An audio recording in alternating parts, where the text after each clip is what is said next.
Bismillahirrahmanirrahim. Assalamualaikum warahmatullahi wabarakatuh.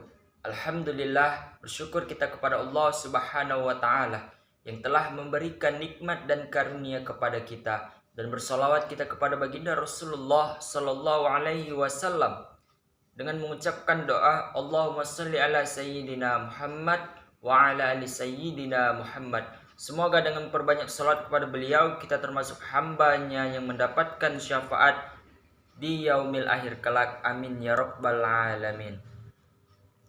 Perkenalkan, nama saya Ahmad Faza Fauzan Saragih. Saya dari jurusan Manajemen Dakwah, semester 5 Fakultas Dakwah dan Komunikasi.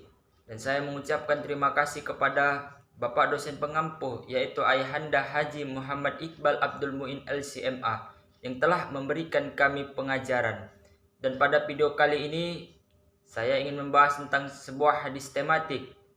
Maksud saya beberapa hadis tematik yang menyangkut tentang keimanan. Bahwasannya keimanan seseorang muslim tercermin dan dapat diukur dari aktivitas sosialnya sehari-hari.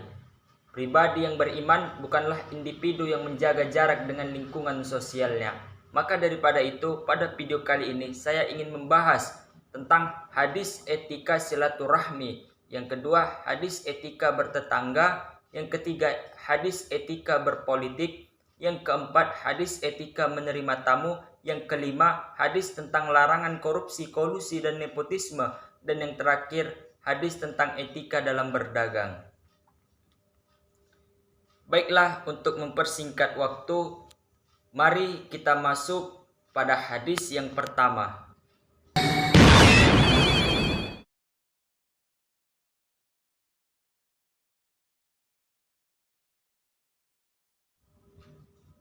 Pada hadis yang pertama ini mengenai tentang etika bersilaturahmi, yang mana hadis ini diriwayatkan oleh Imam Bukhari dalam kitab Adabul Mufrad.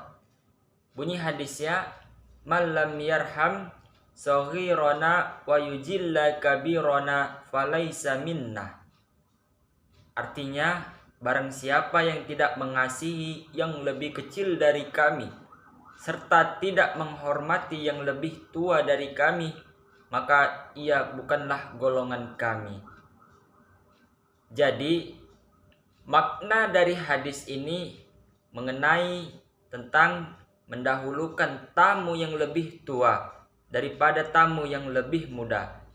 Hadis ini menunjukkan perintah untuk menghormati orang yang lebih tua. Baiklah, pada hadis yang kedua mengenai tentang etika dalam bertetangga. Di sini saya akan mengutip sebuah hadis yang diriwayatkan oleh Imam Bukhari nomor 1609 dan juga diriwayatkan oleh Imam Muslim nomor 2463. Adapun bunyi hadisnya, "Man kana yu'minu billahi wal yaumil akhir fala yu'zi jarah." Barang siapa yang beriman kepada Allah dan hari akhir, maka janganlah ia mengganggu tetangganya. Jadi penjelasan mengenai hadis ini adalah bahwasannya adab ketika kita bertetangga adalah tidak mengganggu tetangga kita satu sama lain. Maka ada baiknya contoh ketika kita ingin mengadakan sebuah acara di rumah kita, mau itu pesta dan lain-lain, hendaknya kita meminta izin kepada tetangga terdekat kita terlebih dahulu agar mereka tidak merasa terganggu dengan acara yang kita selenggarakan. Kemudian hadis yang ketiga mengenai tentang etika dalam berpolitik. Di sini saya mengutip hadis riwayat Imam Muslim nomor 1828 yang bunyinya, "Allahumma man waliya min amri hadhihi ammati syai'an farafaqa bihim farfuq bih wa man syaqqa 'alaiha fasfuq 'alaihi." Yang artinya, ya Allah, siapa saja memimpin atau yang mengurus urusan umatku ini, yang kemudian ia menyayangi mereka, maka sayangilah dia, dan siapa saja yang menyusahkan mereka, maka susahkanlah dia. Jadi mengenai penjelasan hadis ini merupakan doa baginda Rasulullah Shallallahu Alaihi Wasallam kepada umatnya dan kepada para pejabat yang berbuat baik kepada umatnya. Rasulullah mendoakan kebaikan bagi mereka, dan betapa beruntunglah para pemimpin yang didoakan oleh baginda Rasulullah Shallallahu Alaihi Wasallam sesuai dengan hadis tersebut. Kemudian hadis yang keempat mengenai etika dalam menerima tamu.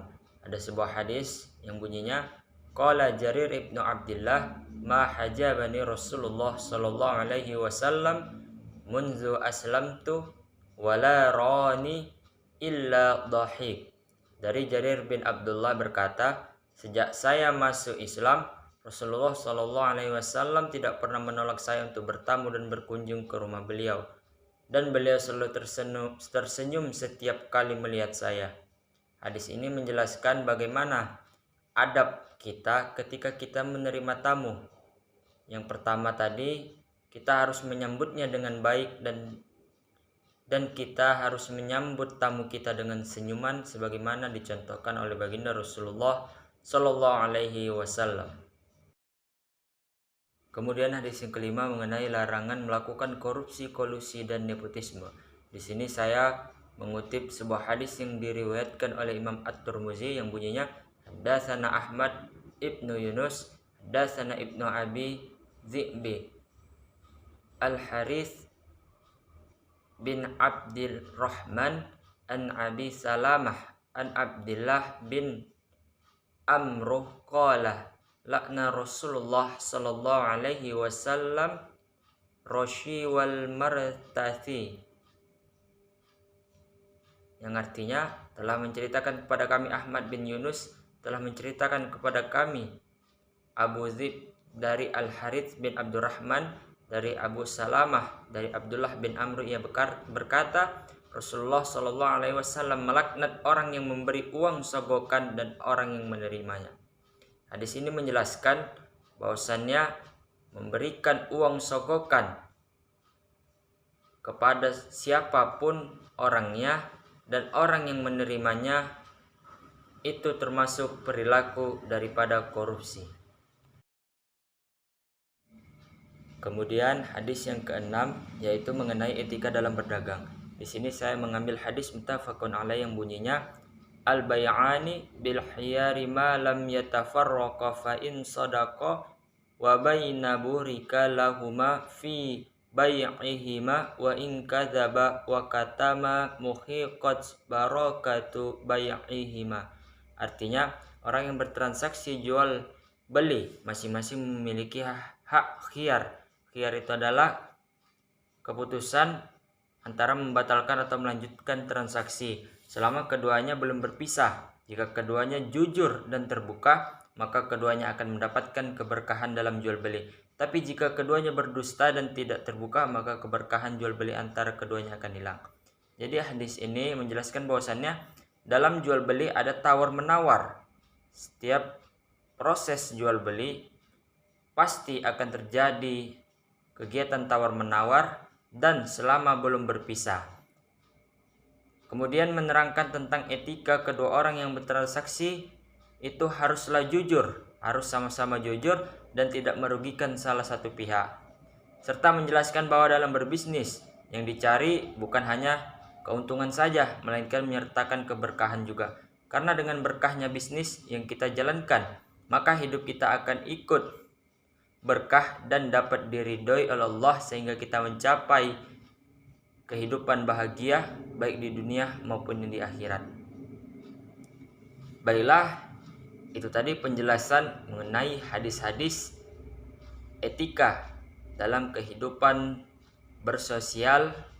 Semoga dengan hadis-hadis tersebut dapat menjadi pedoman dalam kehidupan kita sehari-hari agar kita menjadi orang yang lebih beriman dan bertakwa kepada Allah dan kepada baginda Rasulullah Sallallahu Alaihi Wasallam. Terima kasih kepada teman-teman semua. Saya tutup video ini dengan mengucapkan wallahu muwaffiq ila aqwamit thoriq. Assalamualaikum warahmatullahi wabarakatuh.